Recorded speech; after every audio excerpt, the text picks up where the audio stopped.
जय हिंद जय भारत। आप देख रहे हैं जय भारत मीडिया, जहां हम बनते हैं जनता की आवाज़। नूह में हुए दंगे की आग में पूरा हरियाणा झुलस रहा है। इसी को लेकर के पीस कमेटी तक बन चुकी है, लेकिन फिर भी उसके बावजूद इस तरह की घटनाएं अंजाम दी जा रही हैं। छिटपुट घटनाओं को छोड़ दिया जाए तो अभी तक कोई भी बड़ी वारदात यहाँ नहीं हो पाई है।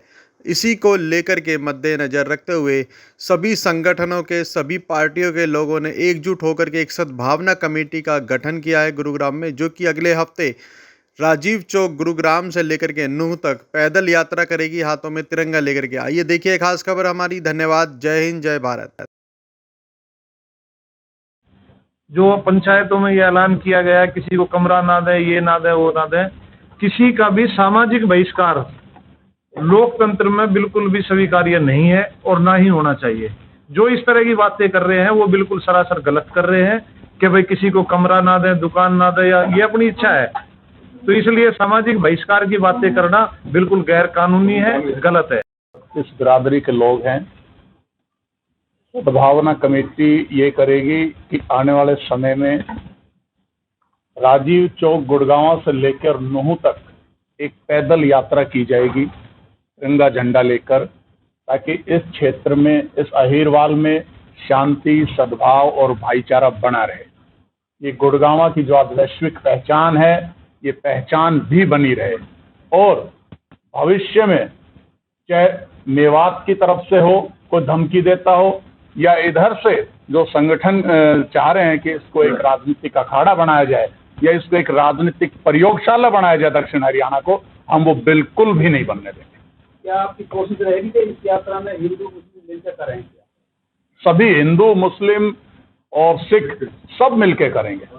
आज आप देख भी रहे होंगे सभी बिरादरी से है, यादव समाज, जाट समाज, एससी समाज, गुर्जर समाज, महिलाएं भी है, हमारे मुस्लिम समाज से भी हैं, सभी है। और इस यात्रा में भी बड़ी संख्या में सभी धर्म, सभी बिरादरी के लोग शामिल होंगे और ये मैसेज देंगे कि इसको एक राजनीतिक प्रयोगशाला हम दक्षिण हरियाणा को तो नहीं बनने देंगे। जो उनके मंसूबे हैं वो यहाँ कामयाब नहीं होने देंगे। कब तक का प्लान है आपके करने का? ये हम अगले हफ्ते ही करेंगे सर। अभी हमारी कमेटी सलीम कासमी, प्रेसिडेंट जमियत उलमा गुरुग्राम, और आज जो ये प्रेस कॉन्फ्रेंस रखी गई है आपसी भाईचारे के ताल्लुक से मुस्लिम एकता मंच के तहत, तो इसमें मैं बात ये रखना चाहूँगा, जो ये अभी घटना हुई, जो हादसा हुआ मेवात के अंदर, उसके बाद से काफ़ी हम ज़्यादा सारे समाज के लोग भी परेशान हैं और उसको बेहतर बनाने की पूरी कोशिश कर रहे हैं।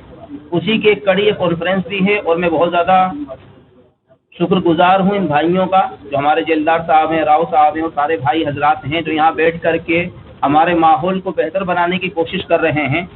इसी के साथ साथ जो मेवात के अंदर हादसा हुआ, उस हादसे को लेकर के दोनों समाज और मुस्लिम की तरफ से भी और हिंदुओं की तरफ से भी जो एक वारदात अंजाम दी गई, उसके ताल्लुक से मैं बताना चाहूँगा कि चाहे वो मुसलमान हो चाहे वो हिंदू हो, वो अपने आप को मुसलमान कहते हों और हिंदू कहते हों, लेकिन मैं नहीं मानता कि इन दंगाइयों का कोई मजहब होता है, क्योंकि हमने साफ तौर पर कहा है अगर मेवाती कोई दोषी है तो उसके खिलाफ सख्त कार्रवाई होनी चाहिए, और वो कार्रवाई मेवात के अंदर अंजाम भी दी जा रही है।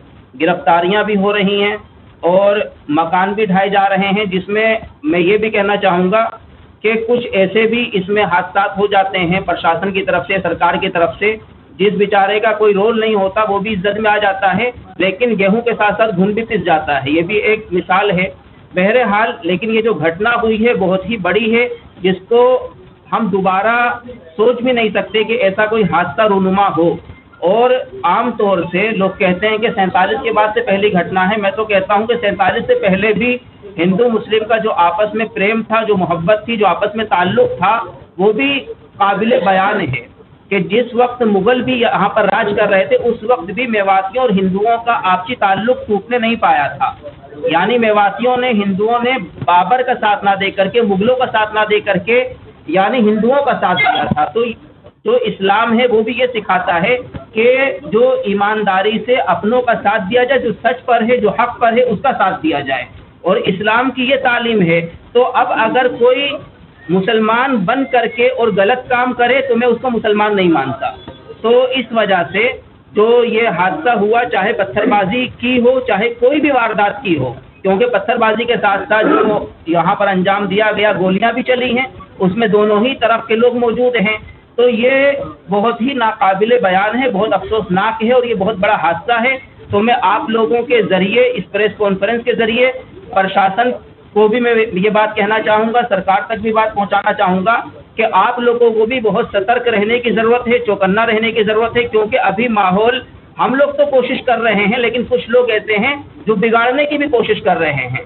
गुड़गांव शहर के अंदर अब भी कुछ ऐसे लड़के हैं जो बाइकों पर घूम करके वारदात अंजाम दे देते हैं, किसी को पीट दिया, किसी के घर पे पत्थर फेंक दिया। इस तरह से अभी भी देवीलाल कॉलोनी में कल की घटना है, कल रात की, और उससे पहले पटौदी चौक पर। तो इस तरह की वारदात हो रही हैं। तो मैं समझता हूँ उनका ना हिंदू से ताल्लुक है ना मुस्लिम से ताल्लुक है, उनका मकसद है सिर्फ दहशत भड़काना, माहौल खराब करना, आपसी भाईचारे को खराब करना।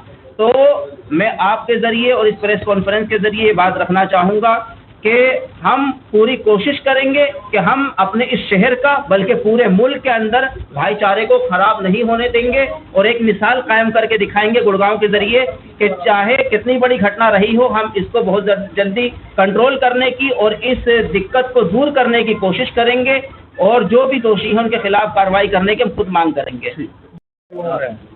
ये भी हमारे ही भाई हैं, सारे हमारी बहनें हैं। आज हम सब चिंतित हैं इस बात को लेके, क्या नज़र हमारे हरियाणा को लगी है। बहुत समय से हमारा जो प्रगाढ़ जो भाईचारा है, और यहाँ किसी भी धर्म की बात नहीं होती थी, किसी जात पात की बात नहीं होती थी, या भाईचारे की बात होती थी। और हरियाणा में तो कहना था कि हरि का हरियाणा, और सब इकट्ठे रहते थे और आज भी रह रहे हैं। पर कुछ ऐसे एलिमेंट तक जो जिस तरह से झगड़े कराने की कोशिश करते हैं, मगर हम सब समाज के जागरूक लोग यहाँ बैठे हैं, हम उस बात का विरोध करते हैं और हम सद्भावना के तहत अपील भी करते हैं कि हमारे मेवात क्षेत्र के साथियों का और पूरे हरियाणा के लोग वही मिसाल, उसी पे आज भी हम कामयाब हैं।